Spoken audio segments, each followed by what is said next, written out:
اگه میخوای بدونی سال اسب آتش برای فروردینی ها چطوره؟ این صدا برای توه. من لیزا هستم.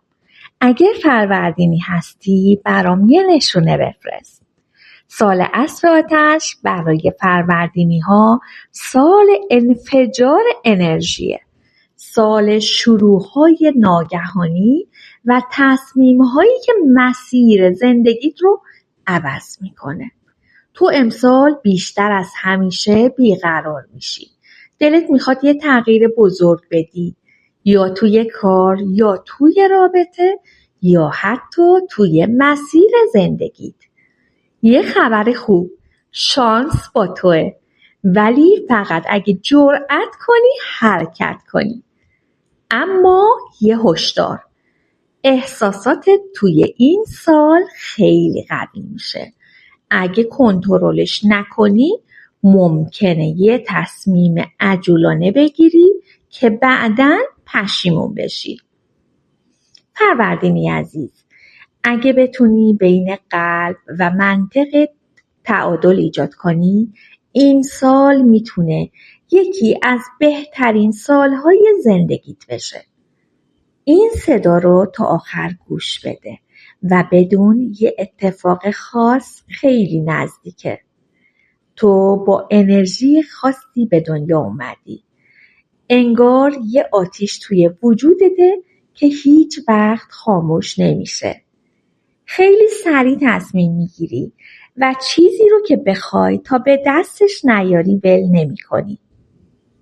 دل خیلی پاکی داری. زود میبخشی، ولی اگه از ته دل ناراحت بشی دیگه اون آدم سابق نمیشی.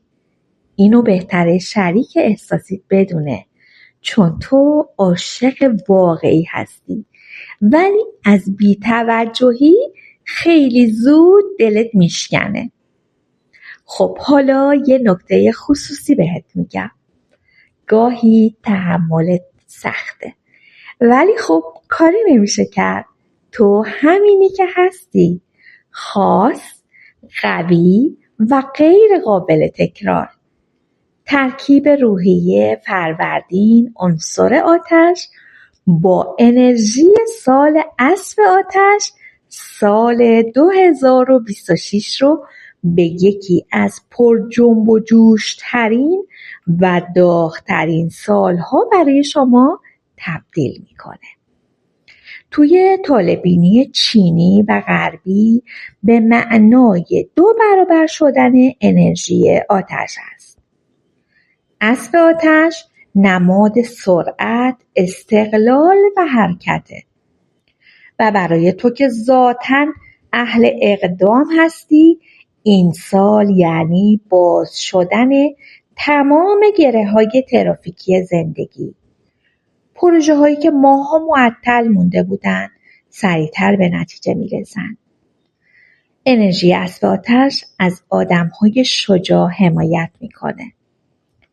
یاد بگیر صبور باشی و پلهای پشت سرت رو خراب نکنی، چون آتش زیادی باعث میشه زود عصبی بشی. اسب آتش گاهی غیر قابل کنترل میشه. تو امسال در مرکز توجه هستی. جذابیت تو توی سال اسب آتش به اوج میرسه.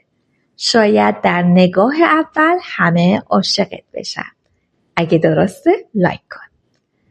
اسب عاشق آزادیه. به خاطر همین امسال میتونی توی سال اسب کلی اتفاقات رو تجربه کنی و اگه چالش سختی بود فقط صبوری کن. به هر حال از لحاظ مالی میتونی خوش شانس باشی. امیدوارم اسب آتش در ماه آتش دست به دست هم بدن و تو فروردینی عزیز رو به اوج درخشش برسونن و شانس در خونت رو بزنه، موفقیت های پی در پی و روابط عاطفی پرشور برات به ارمغان بیاره. آمین.